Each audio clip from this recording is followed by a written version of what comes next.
सुशील आणि शशांक हगवणेने शस्त्र परवान्यांसाठी खोटं शपथपत्र दिल्याचं उघड, तर खोटा भाडेकरार करून मिळवला शस्त्र परवाना।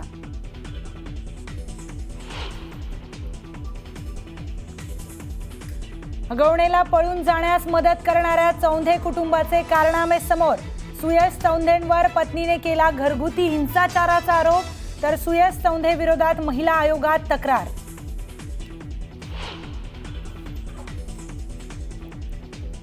केमिस्ट्रीचा गोल्ड मेडलिस्ट असलेला शास्त्रज्ञ निघाला ड्रग्सचा तस्कर। ठाण्यातील बिपिन पटेलला पोलिसांनी ठोकल्या बेड्या। उच्च शिक्षणाचा दुरुपयोग करून मोठ्या कंपन्यांमध्ये काम करून मिळवत होता ड्रग्स बनवण्याचं साहित्य।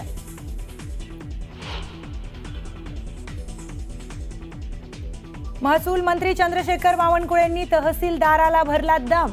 जनता दरबारात 10 पैकी चक्क 8 तक्रारी एकाच तहसीलदाराविरोधात असल्यानं बावनकुळेंची तंबी।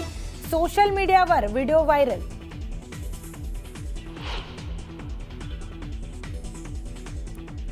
छत्रपती संभाजीनगर मधील निवासी उपजिल्हाधिकारी एसीबीच्या जाळ्यात 1 कोटींची लाच मागितल्याचं प्रकरण। सहाय्यकाला लाच घेताना एसीबीने रंगेहात पकडलं।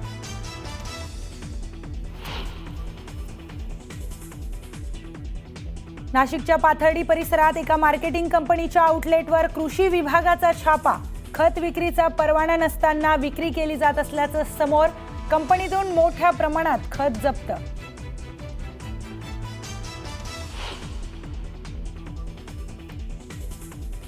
सततच्या मुसळधार पावसाने सांगलीच्या येरळा नदीच्या पाणी पातळीत वाढ। धरणावरील बंधाऱ्याचा दरवाजा उघडण्यासाठी जेसीबीची मदत।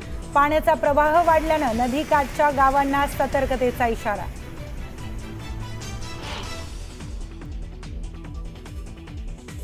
कोल्हापुरातील इंगळी गावात भूस्खलनामुळे जमिनीला भेगा।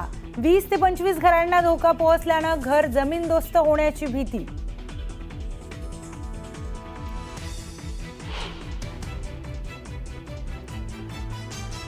लातूरमध्ये मुसळधार पावसामुळे रस्त्यांना तळ्याचं स्वरूप।